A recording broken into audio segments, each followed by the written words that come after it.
Welcome to Interviews with Innocence, a podcast about spirituality, consciousness, and exploring the wisdom our children bring into this world. I believe that our very young children are our greatest teachers. After all, they're the masters of living in the present moment, bubbling in unconditional love, enjoying the messiness of life, and curious about the universe in all its dimensions.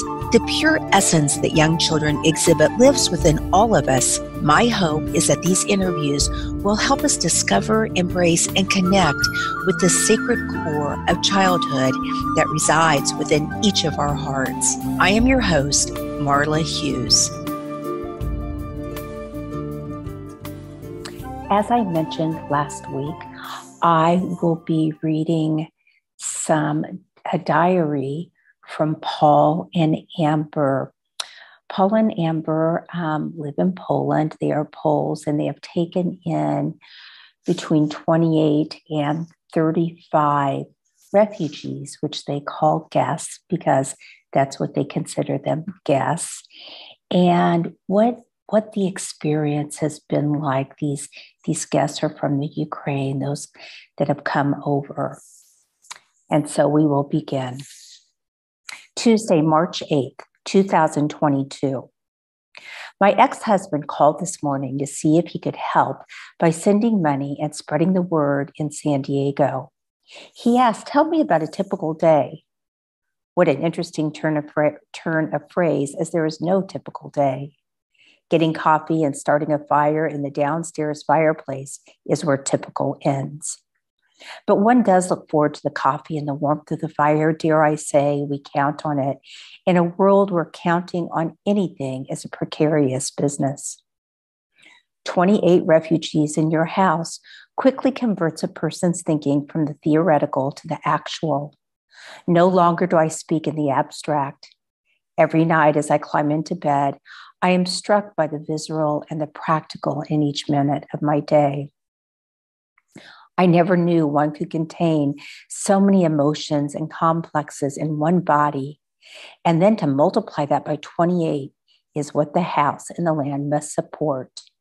And then remembering the Nazis that drove up the driveway in 1940 to take Zofia and Christoph to Ravensbrück and Majdanek, respectively, is the atmosphere of Sichow. While there's no actual threat to Poland, the Poles and the Ukrainians share the same memories of an ancestral past which is still tangible, real, not imagined. We have 6 families, including 1 pregnant woman expecting her first child, 4 other children, and 2 teenagers. We have a 6-year-old master chess player who is a Ukrainian national treasure. She took subtle delight, though measured in her display of confidence, as she has impeccable manners and clearly didn't want to boast, to beating the socks off Paul. She takes the game of chess quite seriously, and yet she had a slightly turned-up smile during the game, which set the tone from the first move who the winner would be. Poor Paul was massacred. He turned the king on his side. He fell on his sword. Still, she insisted on shaking hands at the finish. She carries her baby dolls around and makes direct eye contact with you. She doesn't run from anything. She plays the recorder like, I'm sorry about pronouncing this name, Zbigniew Presnier. The women rake leaves, cook and clean with a formidable commitment. There is no hesitation. They make soup like a 15th sea alchemist. I don't know why there are some women who rarely come out of their rooms, the older ones. I don't know whose husband is alive and whose husband is dead. I do know that most have lost their homes, and in some cases, their pets they had to leave behind. I don't know about their friends. I do know that their lives are changed forever. Home is no more. Now they have to cling to each other and rely on the goodness of strangers. They must eventually consider who will be the best host country, who will take them, what language will be the easiest to learn, who will have work. They have the daunting task of rebuilding their lives and perhaps with an incomplete family. Daria is expecting her first child, a little girl. Daddy is moving around the Ukraine. Will she start off life with them, or will she grow up with only stories told about him? For the past near 20 years, I have told the story of Rose and Henry Knowitz and how they arrived in Scotland with only the clothes on their backs, without a penny to their names. This is Amber's mother and father-in-law. Every morning I look into the eyes of this memory, the memory of my mother-in-law, and memory of all who made it out of Poland in 1945 alive. There are half laughs, moist eyes, deep sighs, distant looks. Every morning there is something to touch, something real, something tangible, some practicality that needs addressing, a pair of shoes, a needle and thread, a pair of slippers, a bottle brush, cough drops. Do I pray? Of course I pray. Do I know there are angels around us? Of course I do, because there are. I just no longer think about the women as I did, the women from Yemen and Syria, who I thought about with great concern, but only thought about, only imagined and theorized about. Today I have coffee with these women, the Ukrainian women, and we just sit together. Very few words are exchanged, but the care and the love at that table, the power in it, is enough to give birth to a new star. All women and children all over the world who have been forced to flee their homes, their lives because of the tyranny of evil sits in spirit with us. I will be writing this diary during the week when time permits. I think it's important. Amber. Tomorrow, dignity and shame, how we receive a humanitarian crisis. Wednesday, March 9th, 2022. Ladslava was relieved today to wake up and learn that her apartment had still not been bombed and her cat was still alive, though hungry. A friend from the West drove to Kharkiv to put food out for her wee creature. Today is good. 2 mothers and their children arrived about 2 hours ago from Sumy, where they dodged bullets and bombs to make their connection with the driver who took them to the West, where they were able to cross the border into Poland. They are staying for 1 night before continuing on to Germany. We have a few local Polish women who work here, and one gets on my nerves badly. She's a good worker, as unpleasant as she is, with the exception of stealing alcohol, which I now put under lock and key, as I have said, a good worker. But we live in a small community, and being an old Hungarian, I remember a story that Marie-Louise von Franz told when she and her family moved into a small village when she was still just a child. The neighbor's son came to the door to declare that his father was a kleptomaniac, but otherwise perfectly harmless. He reassured them that when something went missing, to please let him know, and he would return it as soon as he found it. As an adult, von Franz became the leading authority on fairy tales, their meaning, a superior analyst and a protege of Carl Jung. She cites this story because she feels we need to learn how to live together again without labeling each other or institutionalizing those who struggle and are challenged within themselves. And as annoying as living next door to a kleptomaniac without limitations must have been, she said her father laughed it off, and they lived alongside this peculiarity for quite some time. It's a successful way to integrate the shadow, and if we are in a small community and accept these things about others, then the collective group is likelier, healthier. This story has a point.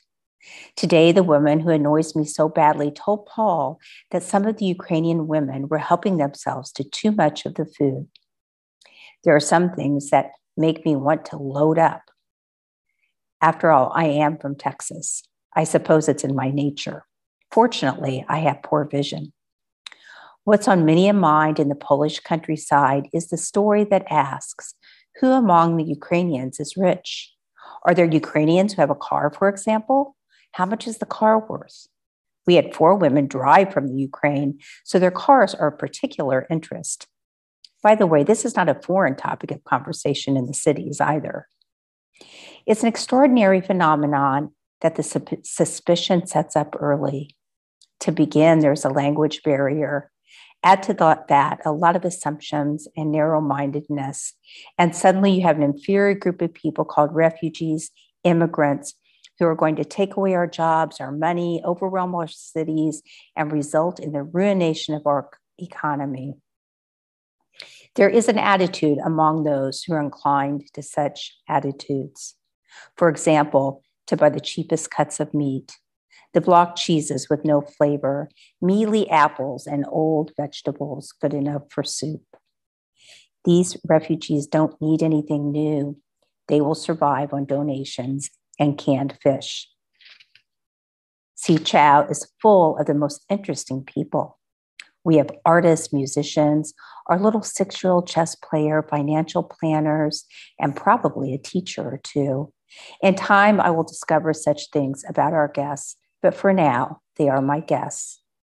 How is it that the human being can so quickly fall into fault-finding, accusation, reproach, denunciation? It must be driven by fear. That's where dignity and shame come into play. The government doesn't help the situation by any means.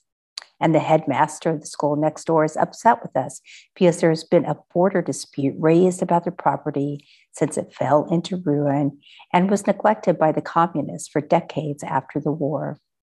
I mention this because he acquired several boxes of donations, which may or may not have helped us, but at any rate, he moved them on and was asked by a local government employee why he didn't share them with us. He said it would be because of a border dispute.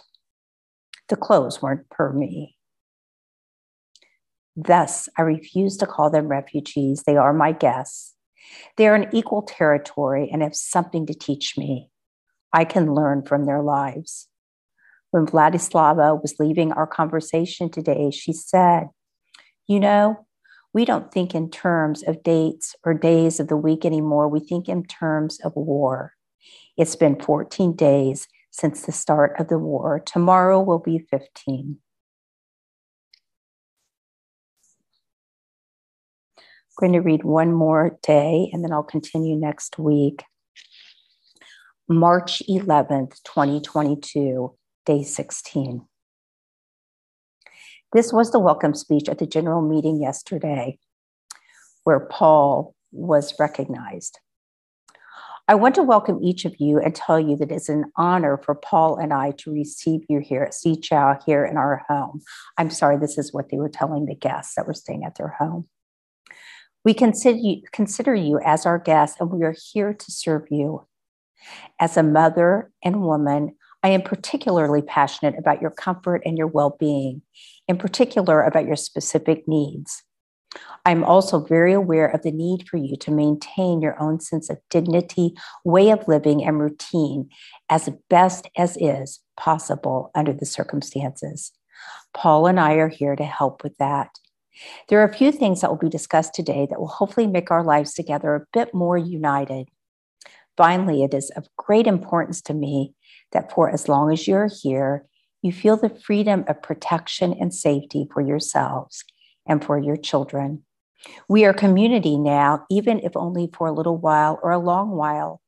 Being in a community means that every voice is important. Please do not hesitate to ask for what you need and to share your feelings if you so desire. I have fallen in love with Ukrainian women. I think you are formidable. Thank you for coming into my life. With great respect, Amber. We achieved a lot as a group, setting up rotas for cooking, keeping the fireplaces stocked and burning, getting the children organized for school, and information on passports, visas, and so forth. We offered psychological help, but nobody raised their hand. Sadly, though, everyone in that meeting is suffering to some degree from PTSD. I think you will agree how this following development in the community supports my observation. When I came home today from the store, I was met with Marina, who could hardly speak through the floods of tears. She took me upstairs to where her things had clearly been tossed into the hallway. Natasha is the woman with whom she had been sharing a room and the one who threw her things into the hallway. They know each other through Marina's boyfriend, who is Natasha's son.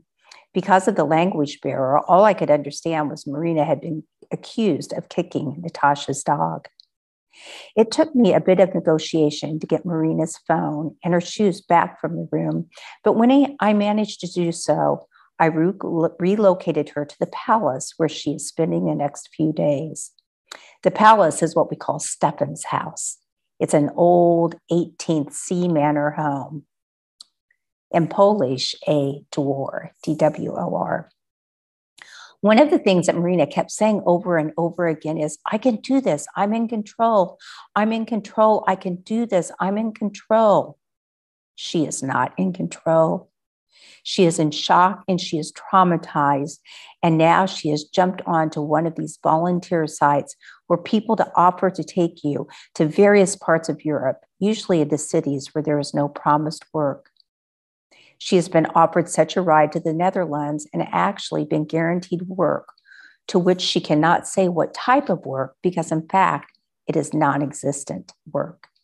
She has no permit and would have to register in the Netherlands and follow very tight protocols to enter such a situation.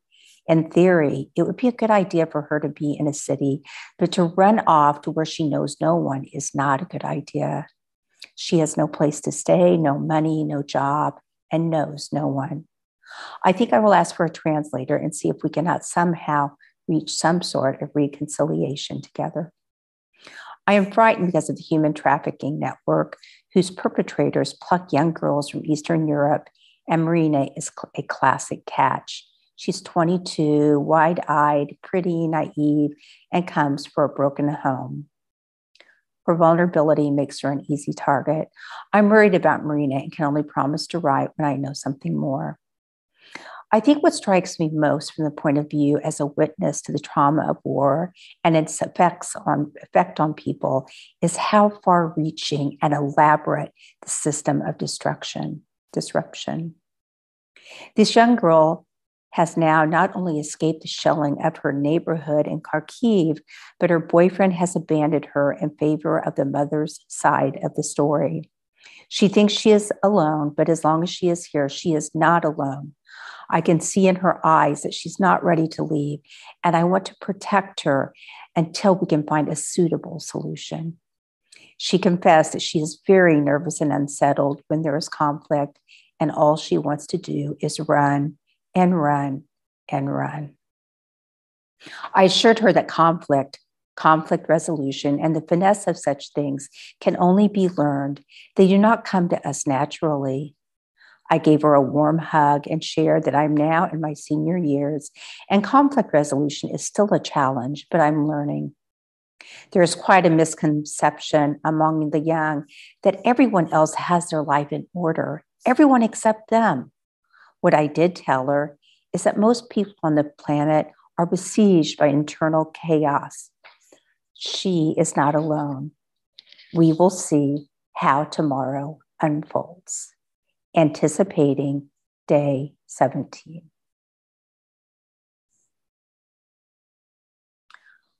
Wow. I think these stories are I know these stories are so incredibly important for all of us to hear. Paul and Amber are angels, and I am speechless. So I will continue next week. And if you have any questions or anything, please reach out to me. Thank you so much. And sending love,